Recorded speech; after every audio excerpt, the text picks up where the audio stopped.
Welcome to the Warley Model Railway Club virtual event, featuring club life, the exhibition and the exhibitors. We hope you enjoy this presentation.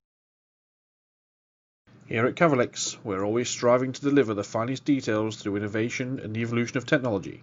Cavalix models are pushing the boundaries to meet the standards demanded by today's modeller. Cavalix models, for modelers, by modelers.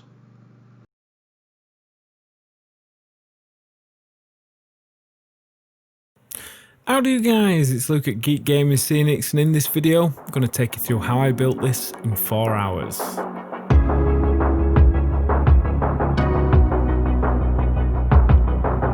So if you're new to me and you've never seen me before, I start all my builds with a 25mm frame with a 3mm or 6mm ply board base.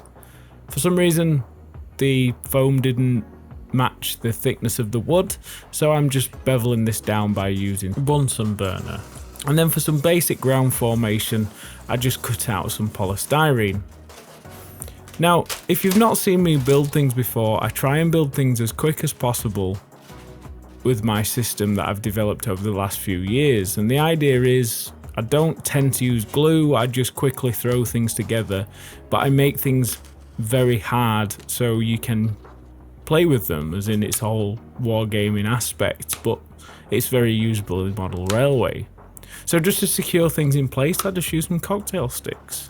I quickly shape that with a Bunsen burner. You could use a knife if you don't want to do this, but the knife creates mess which takes time to clear up. Now for rocks, I'm going to do the train method. I'm going to use some casting plaster, and we're going to mix this up and throw this into some Woodland Scenic rock molds. Now the one thing I have learnt is with a lot of casting plasters, people tend to mix them too thickly.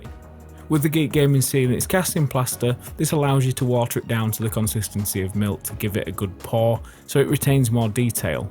And it also means you get a brilliant cast that dries pretty quickly. Now modelling compound is my secret ingredient to building dioramas quickly, or layouts or whatever you want to build. It's a paper and plaster mix. Once you've added some water to this and give it a good mix up, you can mix it to a consistency like paper mache, things that you railway modelers are used to, or even mod rock. It's very simple to work with. You can glue your rock molds in place, you can even fix the polystyrene down in place with this, because when it goes off, it turns to stone, it's solid. It's very easy to lay out and form, so you can build your rock molds in with it, you can make your full ground formation with this stuff. And when you come to work with it after about 5-10 minutes, you can start shaping it, you can start moulding it into the sort of shape that you want, which means that you can generate the ground formation that you're trying to generate without actually having to spend loads of times cutting polystyrene, sanding down blue foam or anything like that. You can just be really rough with this and throw it around and just shape it like clay or just any sort of modelling paste.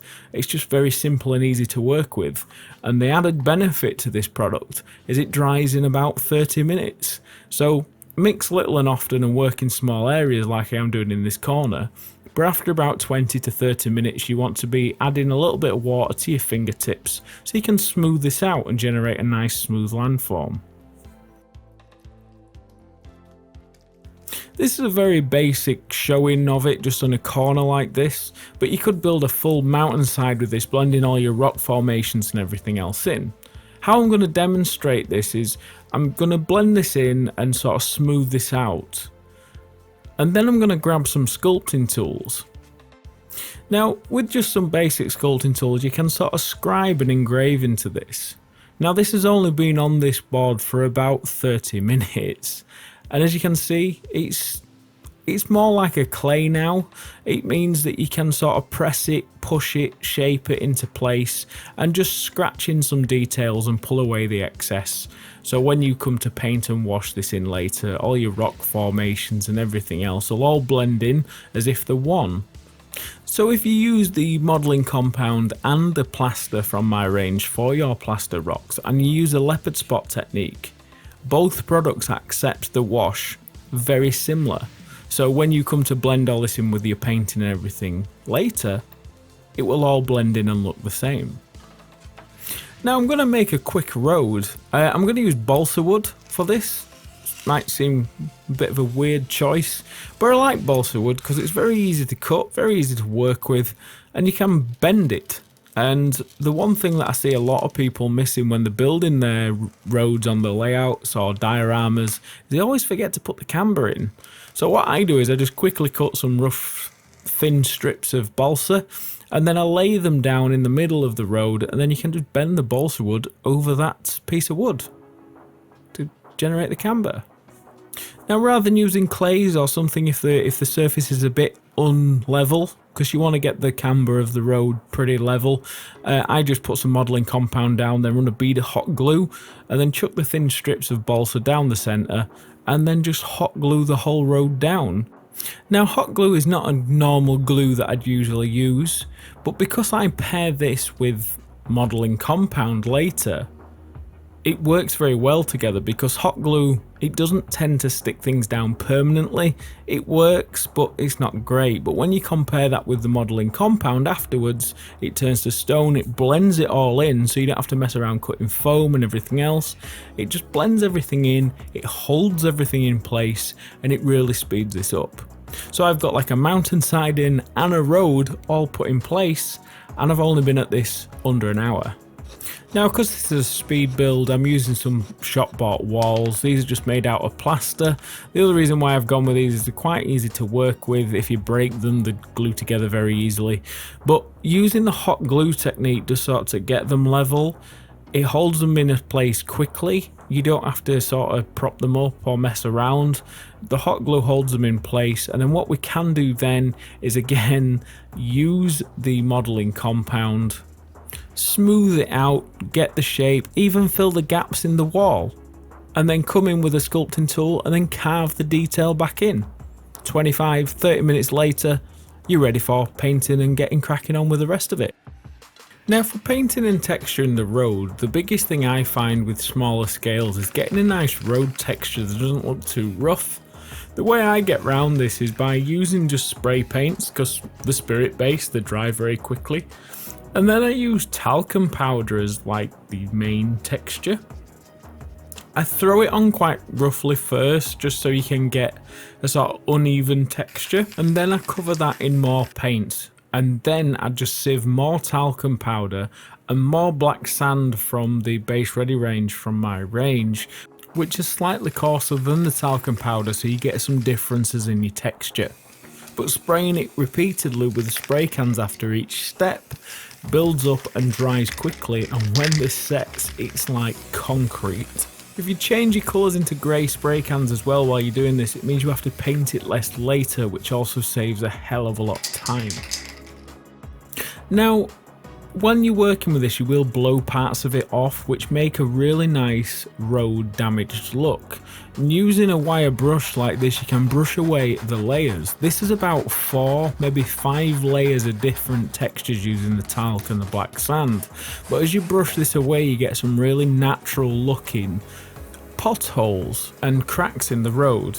The way I cover them is just by using an airbrush with a slightly lighter grey, so then that speeds up the entire look of the road. All we have to do then is chuck a wash on it, and then it's more or less finished. We will tart this up with some weathering powders and stuff towards the end, but you've nearly finished a road and it's took no time at all. But now we're on to the fun stuff. It's the painting, it's the weathering, it's making things look more like they're supposed to do. I paint everywhere brown, that's going to have some flock and stuff on it later, and things like the stone walls, the rock faces and everything else, I just stipple with a sponge. The base coats I did while I was doing the wall, I just sprayed them with the spray cans exactly the same. And then I come in with a sponge with some ochres, some browns, some greens, some greys, just whatever I've got laying around, and just stipple that on. After that, just lob a wash over it all to tie it all together, and an ivory spray can just to catch the highlights, and we're more or less finished. The quickest way I find to get a really nice simulated earth look is by using a mix of dirt and tile grouts. A couple of reasons why I use this is if you've got any unsightly areas in your foam that are a bit deep or you're a bit rough or coarse, you can just pile the dirt up, and the tile grout, when you seal this later, will dry pretty quickly and lock it all together. I just use a Scenic sealant from Geek Gaming Scenics just to lock all that in place and hold that tight. For a bit of added colour and a bit of difference to the dirt, we add some arid earth. This also works well for like boulders and fallen rocks around the bottom of your rock faces. For the flock, I just use the foam flock green blend from the Geek Gaming Scenics range because it's coarse and fine and all mixed together. Just throw that down and it should give you the look that you require. Just to break the colour up, we use a bit of the soil and dirt mix from before just to break patches up and not make it look as green and grassy, and it just adds, put paths and things like that in with this. Using the arid earth as well just to highlight the edge of the paths as if it's like sand and smaller stones around the edges of your pathways. Now, to make any scene like this look more like what we're wanting to go for, you're going to need some bushes, you're going to need some trees, and the way I do this is with some seafoam. If you'd like to purchase any of this seafoam, check out Geek Gaming Scenics below. Seafoam is a great product. It's one of these things that needs little work but looks very well for very little work. What I do is I just spray it brown and then I hit it with either airspray or varnish, and then just chuck on some foam from the Geek Gaming Scenics range. The best thing about this is with it being foam, it absorbs the glue and the varnishes and everything else that you're using, and it sticks very well. So when you come to seal this at the end, it's pretty solid and robust. After doing that, just apply some leaves as well from our range, and the leaf foliage just accents the foam and gives it just that coarse look. For trees, I'm an advocate of sagebrush. It is very hard to get hold of in the UK, but if you do want to import it from America, it just makes trees so quickly. Now, the quickest way to attach seafoam I've found is by using super glue and an activator. It is rather fiddly just using super glue, but if you use the activator and hold it in place, your seafoam is bonded in there in about 10 seconds. I built this tree, flocked it, painted it, and did all the bushes in about an hour, which is pretty impressive for the look that you're getting. The bit that did take the longest is after spray painting the tops of the foliage and the tree to sort of blend in using a couple of creams and browns, was letting the wash to dry. But because I actually ended up painting the sage because I've used it on a previous project and it had a lot of snow on there, it needed to be painted and washed, and this took about 20 minutes to dry. But if I didn't have to do that, it'd have been a lot quicker. Always flock the underside of trees first and let that dry, whether you're using hairspray or a varnish just to put your first layer of flock on. Spray it from above and then apply. The one tip I'll take to flocking trees, and I tell everyone, is don't go overboard with the flock. Let the tree breathe, let people see through the tree. And if you just put a small amount of foam flock on there, foam flock's a lot lighter than sawdust and everything else, and then apply some leaves on there as well. Having that slight airiness just adds another element of realism that just makes your trees look amazing, and you've used quite little product to what you'd usually use if you're using clumps and everything else. Just my one penneth on trees. I do love trees. But for setting your tree in place, I use the forest ground cover from my range, and I just sort of put a rough area of where I'm going to mount this, and then I just press it in using the pins and I mount it there and use a bit of super glue to hold it in place. And then once I've got the canopy of the tree all around the area, I just throw some more of the ground cover just to hide the area. Then I apply the bushes. If any leaves or any flock falls off while you're doing this, don't worry. We're going to be sealing this in place as well, but we do put more ground cover around the bottom of the tree, which hides all the bright green foliage that's fallen off the trees and bushes. So the forest ground cover hides the little mistakes of the flock where you don't want it, but it also adds another element of realism of dried up leaves and everything else. And to seal all that in place, just hit it with a matte Scenic sealant 2 or 3 times over the course of the next day or so, and you'll have a nice solid dial that looks amazing in no time at all. To fit in with the theme, this was only a 4-hour build. If you'd like to see me take this to a far better standard in only a few more hours, do check into Geek Gaming Scenics on YouTube, and I'll take you further through this build and show you how impressive you can build something in just a day. Thanks for watching, thanks for tuning in, and I'll catch you for the next video. Love, love, love.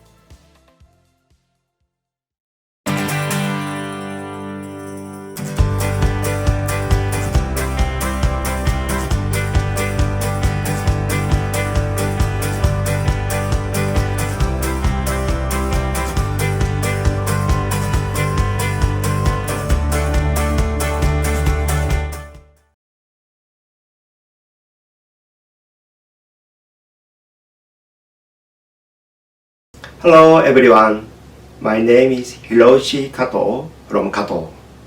We are working on 2 models at our factory in Japan. 009 gauge small England locomotive and N gauge class 800 train. We are doing our best and hope to see lots of happy faces on railway enthusiasts of Great Britain. And I'm sure you are looking forward to that. See you face to face at the Warley show next year. Take care.